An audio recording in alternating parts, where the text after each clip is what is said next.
Before I take you down to Sports Direct Warehouse, I thought I'd give you a bird's eye view of Shirebrook. At one bit you used to be able to park up at the side of the road somewhere and actually get a bird's eye view of it, because I went down there in 2016 just before Brexit because I'd heard some horror stories and I just wanted to see what the issues were in Shirebrook. I parked on a road and I could get a bird's eye view, which is not possible anymore. I don't know why. I don't know if they've changed the landscape or what. But here was the old colliery spoil heap, and the old pit would have been somewhere down in this region. You can see the lakes here, and the town centre's somewhere up here. There should be a Lidl somewhere around there. Oh, it's just there. There's the Lidl. So there's a market area. It's quite a nice market area. The town centre could do with a little bit of investment, but it is a decent town centre. Now, the population of Shirebrook at the moment is about 9,500, but it's dropped about 1,000 in the last 20 years or so, which is surprising to say all the extra jobs have come into Sports Direct since. And I think Sports Direct got built about probably 2013 or something like that. So there would have been a period when there were not as many jobs around Shirebrook as there are now.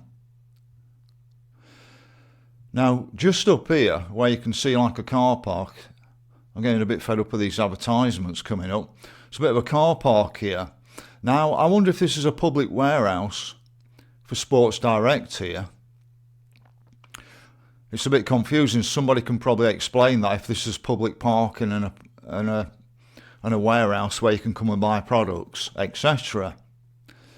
Now, there's two main warehouse parts, and on one of them it says Fraser Group. So is it split into Fraser Group and Sports Direct, or is it all the same thing? But the only parking I can see, and same again, somebody who's on site can probably explain it, the only parking I can see is about here. There's a footbridge across.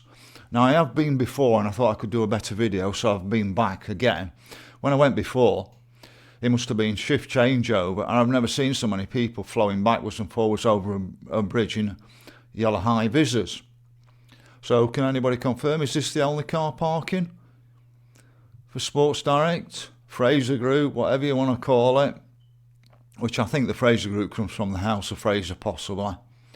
But if that's the only parking and there's 4,000 people work here, it's going to be an absolute nightmare to actually park at this site. So to start with, what I'm going to do is I'm going to take you down here and just show you the expanse of the site on the ground. And then what I'll do is I'll walk along this main road from Shirebrook along here and show it you're on ground level as well, give you a different feel. You've seen the bird's eye view at the moment. Now, last time I got a few unconstructive comments. If you come in on here to be unconstructive, I've absolutely no time for you. I'll just completely blank you out. But if you're being constructive, then yeah, I'll communicate with you. So what I'll do now is I'll get onto site and I'll give you an on the ground view of the site. See what you reckon to it. Would you want to work there yourself? So I came here back in 2016 and you used to be able to get a good view of this site from above, but it's very difficult now. I think everything's grown up so much, and even if I could get on top of the pit too, it'd be very difficult. But this shed across here, I think it's the Sports Direct part of it, and then the other shed is the Fraser Group part of it. And what I'll do is I'll get onto the main road bit and show you it from the front as well, but I might be able to get some more of the back. But look at the natural light getting into the building here. Somebody mentioned that to me. Where are the windows? So as you can see here, I'm just right directly around the back of the Sports Direct area. It's quite a distance to actually walk around this site, as you can see. And what I'm going to do is now I'm going to get around to the Sports Direct bit, where I assume everybody parks when they're coming into Sports Direct to work there. So we're now at the Shirebrook end of Sports Direct. You can see the Sports Direct logo on the end of that building there. So you've got like one big shed at the back, and then you've got this other big shed at the front.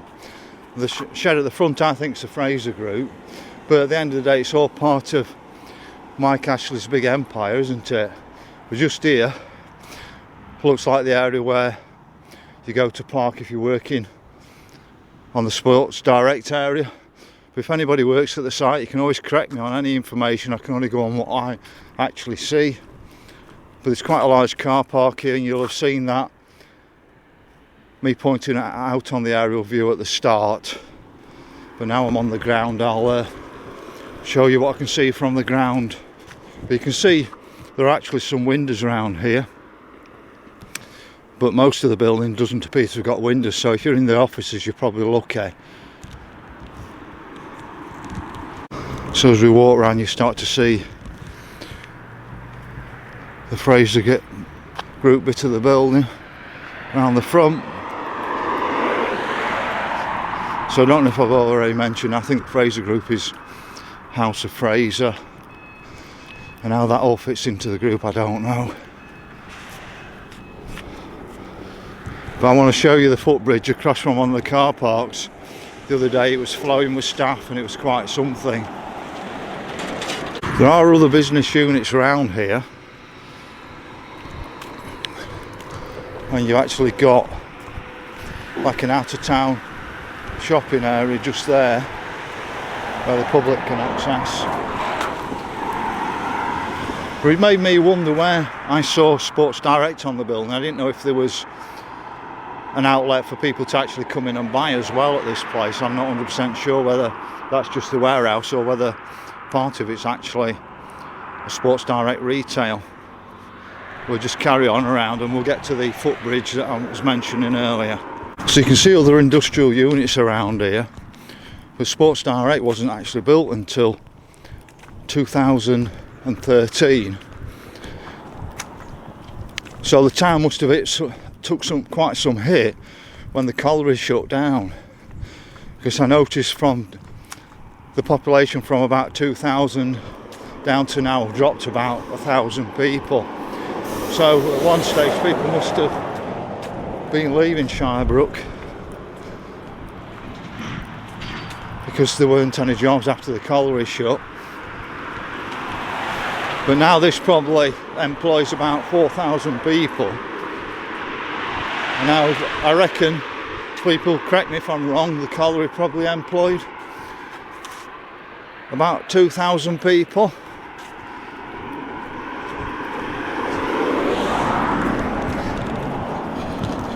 And the population of Shirebrook's about 9,500, so it's gone down from about 10,500.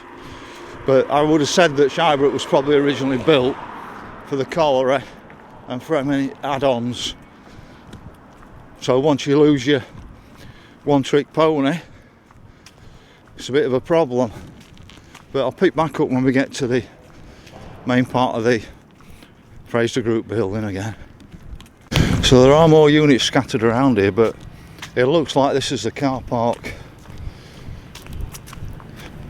for the Fraser Group part, which you can see, I bet they're into lots of parking here. So you've got cars parked away from the main car park. You can see it all signed here, Fraser's Group.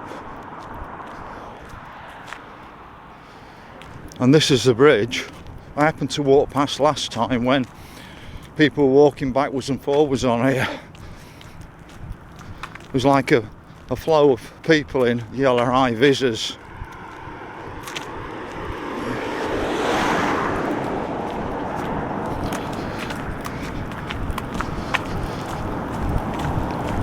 So I'll catch up a little bit further down the road, but I'm going to mention one thing. Somebody said to me, I'd have worked in a warehouse recently because they were all automated and using barcode scanners. That ain't automation. I worked in steel industry back in the 1980s at Fraser Bar Mill, I was in process control on the automated system side of it, and when the company was running, you didn't see a single person on the processing side. They're all sat in cabins pressing buttons. And my big issue has been that we've stuck to a large population of immigrant workers in since 1998. What's the population of the... I think it's about a 10 million increase in population since 1998 due to high immigration levels. So the official figures for the UK is 64 million, but I think the food industry says it's more like about 80 million people. And current migration levels are at, is it 700,000 net a year? Which means something like 1 million people come in a year. But out of those 1 million people, about 700,000 stay. So the figures are absolutely horrendous. I know some of that is students, but going back to the automation side of things, I've worked in quite a number of warehouses for the last 10 years. And other than having bar scanners, that's the only automation I've seen. And like, for example, when I worked at Pretty Little Thing in Sheffield, I was probably covering 15 miles a day. All I was like a robot. Now, when I did my HNC at British Steel, when I was at Rotherham College, we did something called cybernetics. And when you've been doing these jobs for a week, you can see that all you are is a computer, or being programmed like you're a computer, just running backwards and forwards. And if anything goes wrong, you have to take the hit in your own time, even though the issue's something that the company's not got right. Like the stock wasn't in the place it should have been, so then you have to run from one end of the place to other, and you still have to hit your targets. So I worked in Wilko. That was a complete nightmare, and you can see why Wilko went under. I've been in B&Q, but none of these warehouses are automated very well. They're just reliant on cheap labour, which we've sucked into the country. It was cheaper to actually employ people, but now as wages are rising, they're going to start to see that they need to actually automate things better. I know Amazon are doing it quite a lot, but people can still get or become part of that process, so they're having to keep up with the speed of the actual machines that they're actually working with. I think there was some horror story about Amazon where some guy was in a cage and had to pick something off a machine, and basically you're just a robot in these companies. And if you look at the reviews, which I'll put a link in the actual description, you'll see what people think of working in these places. When I left HSBC in 2000, I was working in their information technology department, building computer systems. I had ideals of working in companies and doing personal development, and I found out companies really don't care about people. I've seen an article, I think from 2016 or something, calling this place a Gulag. Now, I don't know if things have improved since then or not. I can't imagine it. They probably improved while there was issues, and then as soon as the storm dies down, it's all back to how it was before. But you can see this is the lorry area of Sports Direct here. See the other big warehouse right at the back.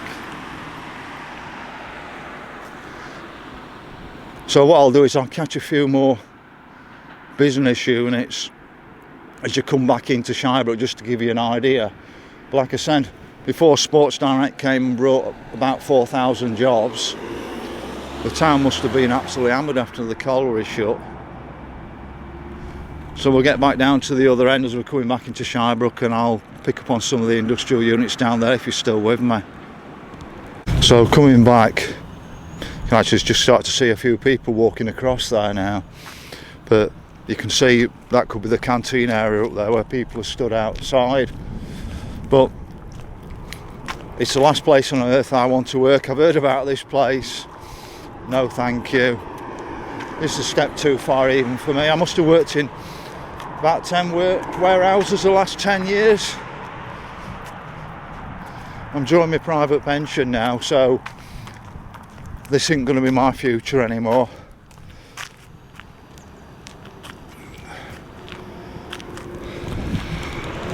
So like I said before, this bit here, I don't know if this is a public bit for a warehouse where you can come and buy products, or whether it's just more of the warehouse itself. So probably somebody can tell me whether that's a place that the public can come and purchase stuff, or whether that's just more of the warehousing. We're walking back now into Shirebrook. It's quite a walk down. You can see cycle lane and whatever, and I bet this is well, I've been down here before, I've redone my video. I just thought I could do a better interpretation. But if you've worked in these places, you don't want to cycle and work after, if you've in the places I worked anyway, because you're just running around like an absolute idiot all day to hit your targets. One of the hardest things I've found is the feeling of isolation in these places, because so many of the people either can't speak English or won't speak to you, and I don't know what it is. And I've had people talking to other people, like managers talking to staff in other languages. You don't know what's going on, and it's absolutely soul destroying. I've made a number of complaints in the past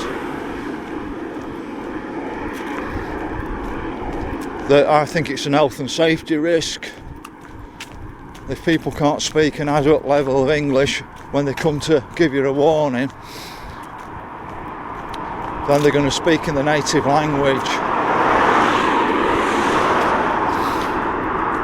But like I said, I've worked in about 10 of these different warehouses over the last 10 years.